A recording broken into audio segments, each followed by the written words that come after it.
विजयी भव सीरीज में आप सभी का हार्दिक अभिनंदन वंदन है। आज हम अध्ययन करेंगे विजयी भव सीरीज में आप सभी का हार्दिक अभिनंदन वंदन है। आज हम अध्ययन करेंगे। नमस्कार मेरे प्यारे बच्चों, आज हम अध्याय 2 बहुपद के बारे में अध्ययन कर रहे हैं। पहला क्वेश्चन दिया हुआ है कि बहुपद की परिभाषा लिखिए। तो ऐसा बीजीय व्यंजक px बराबर a0 plus a1x plus a2x2 dash dash dash plus an x की पावर n के रूप में है तथा x की घात ऋणात्मक नहीं होना चाहिए, अर्थात धनात्मक पूर्णांक होना चाहिए, तो वो क्या कहलाता है? बहुपद कहलाता है। क्वेश्चन दूसरा कह रहा है कि बहुपद का व्यापक रूप लिखिए। अब अपने पास बहुपद तो एक घाती भी होता है, दो घाती भी होता है, त्रिघाती भी होता है, चार घाती भी, एन घाती भी होता है ना। तो यहाँ पर अभी ये बताया नहीं गया कि बहुपद का व्यापक रूप लिखिए। तो अभी अपने पास कक्षा 9वीं में एक घाती बहुपद है, कक्षा 10वीं द्विघाती बहुपद और त्रिघाती बहुपद है ना। कक्षा 11वीं और 12वीं इस प्रकार बढ़ता जाएगा। तो हम 9वीं की कक्षा चैप्टर पढ़ रहे हैं, इसलिए इसमें एक घाती बहुपद है। तो इसका व्यापक रूप क्या होगा? पी एक्स बराबर ए एक्स प्लस बी। ये कौन सा है? एक घाती बहुपद है। यदि दो घाती पूछ ले तो हम क्या लिखेंगे कि पी एक्स बराबर A X square plus B X plus C. ये कौन सा है? हमारा द्विघाती बहुपद का व्यापक रूप है। द्विघातीय बहुपद, ये द्विघाती बहुपद का व्यापक रूप है। इसके बाद हम त्रिघाती यदि पूछ लेता है तो क्या आएगा त्रिघाती का हमारे पास? पी एक्स बराबर ए एक्स की घात 3 plus B x square plus सी एक्स प्लस डी। ये कौन सा है? त्रिघाती का है। त्रिघातीय बहुपद का व्यापक रूप है। तो अपने पास व्यापक रूप हो गए, है ना। बहुपद का व्यापक रूप एक घाती कितना है? ए एक्स प्लस बी, एक घाती बहुपद है। पी एक्स दो घाती क्या? A X square plus B X plus C द्विघाती बहुपद है। और पी एक्स बराबर ए एक्स की घात 3 plus B x square plus सी एक्स प्लस डी त्रिघाती बहुपद है।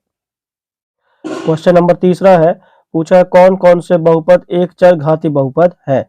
तो आप देखिए, पहला इसमें x एक चर राशि उपयोग की गई, इसमें भी x क्या है? एक चर राशि है। चार क्या कहलाता है? अचर राशि। जितनी भी संख्याएं होती सब क्या कहलाती हैं? अचर राशि कहलाती हैं।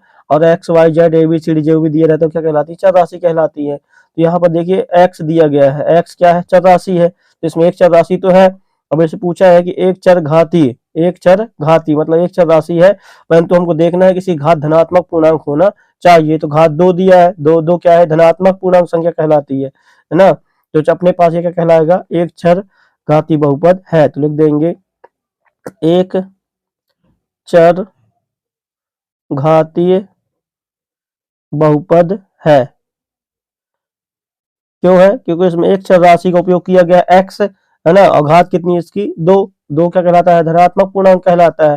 पूर्णांक संख्या जो धन और ऋण दोनों तरफ चलती है ना। तो क्या कहलाएगा? ये पूर्णांक संख्या कहलाएगा। परंतु परिभाषा में है कि ऐसा बीजीय व्यंजक जिसकी घात धनात्मक पूर्णांक होती है। तो यहाँ पर घात 2, दो आगे कोई चिन्ह नहीं लगा मतलब धन है, इसलिए धनात्मक पूर्णांक में, इसलिए क्या कहलाएगा? ये एक चर घाती बहुपद कहलाएगा। दूसरा देखिए, लिखा वाई स्क्वायर प्लस रूट 2। तो इसमें y चर राशि है, इसी घात क्या? धनात्मक पूर्णांक है। ये भी क्या कहलाएगा? एक चर। अब यहाँ पर घात कितनी लगी है? 2 लगी है ना। तो ये क्या कहलाएगा? द्विचर घाती बहुपद कहलाएगा। इसमें क्या कहलाएगा? ये द्वि, इसकी घात कितनी है? द्वि, तो द्विघातीय चर बहुपद कहलाएगा। इसके बाद तीसरा दिया हुआ है 2 root T plus T root 2। तो अपन जानते हैं जो टी है वो चर राशि है। ये किसमें दी है? रूट मतलब इसकी घात 1/2 हो जाएगी, जबकि पूर्णांक संख्या धनात्मक होती हैं और बटे में नहीं होती हैं, इसलिए क्या कहलाएगा? एक चर घाती बहुपद नहीं कहलाएगा, है ना। तो एक चर घातीय बहुपद नहीं है। इसके बाद चौथा देखिए, चौथा दिया है y प्लस 2/y, तो इसमें y बटे में दिया है, इसलिए ये भी एक चर बहुपदी नहीं है, तो लिख देंगे एक चर घातीय बहुपद नहीं, बहुपद नहीं है। इसके बाद पांचवा देखिए क्या दिया, x की घात 10 प्लस y की घात 5 प्लस t की घात 50, तो ये कौन सा कहलाएगा? इसमें अपन क्या लिख देंगे कि तीन चर वाला बहुपद है। कौन सा है? तीन चर वाला बहुपद है। अब एक चर वाला तो नहीं है, क्योंकि इसमें तीन चर राशि दी गई है x y z, इसलिए तीन चर है, इसलिए तीन चर वाला बहुपद कहलाएगा, एक चर वाला बहुपद नहीं है।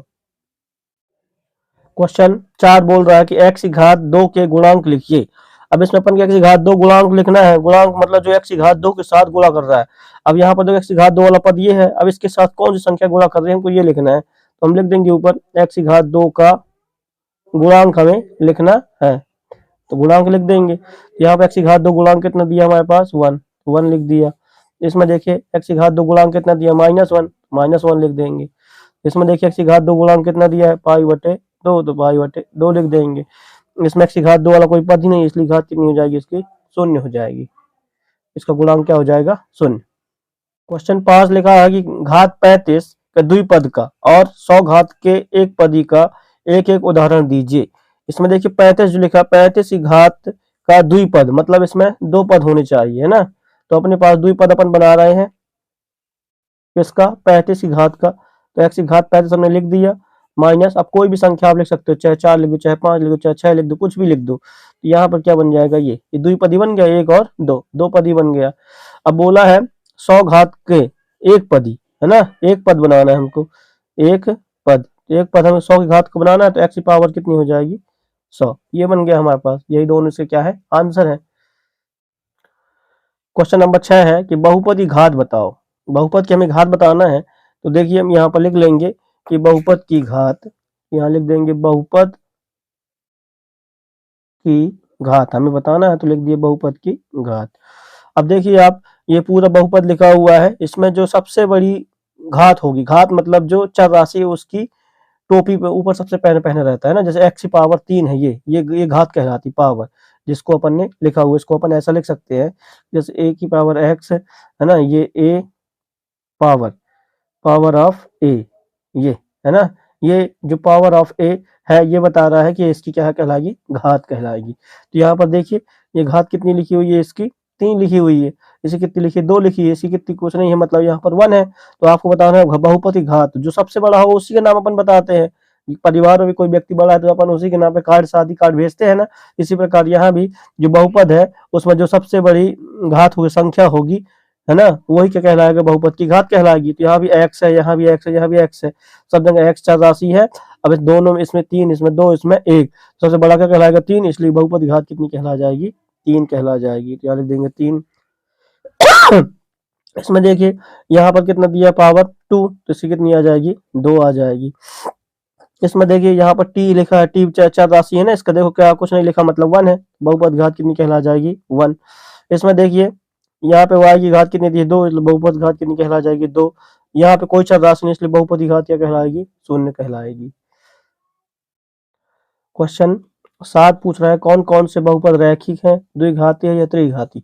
रैखिक मतलब जिसकी घात 1, और द्विघाती मतलब जिसकी घात 2, और त्रिघाती मतलब घात 3। तो यहाँ पर देखो घात कितनी लगी है? 2, पावर कितनी लगी है? 2, ये कौन सा कहलाएगा? द्विघाती कहलाएगा, तो लिख देंगे द्विघाती। इसके बाद देखिए यहाँ भी घात कितनी लगी है? 2, ये भी क्या कहलाएगा? द्विघाती, यहाँ भी लिख देंगे द्विघाती। यहाँ पे देखिए ये y यहाँ पे घात कितनी है इसकी? 2 है, ये इसकी घात कितनी है? 2, ये कहलाएगा द्विघाती। इसके बाद देखिए यहाँ पर कितना लिखा? 3t, तो यहाँ पर t की पावर कितनी दी हुई है? कुछ नहीं, मतलब 1 है, तो यहाँ पर क्या कहलाएगा? एक घाती।